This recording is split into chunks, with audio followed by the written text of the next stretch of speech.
اسرائیلی وزیراعظم نیتن یاہو کہتے ہیں تمام اسرائیلی یرغمالیوں کو گھر لائیں گے۔ یہ اسرائیل کے لیے عظیم دن ہے۔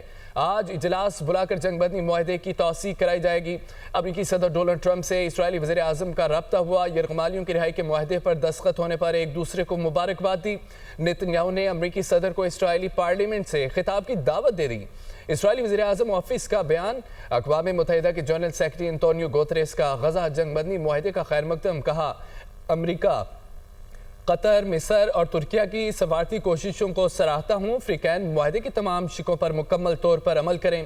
تمام یرغمالیوں کو عزت و احترام کے ساتھ رہا کیا جائے، مستقل جنگ بندی یقینی بنائی جائے اور لڑائی ہمیشہ کے لیے بند ہو۔ انسانی امدادی غزہ میں ترسیل یقینی بنائی جائے۔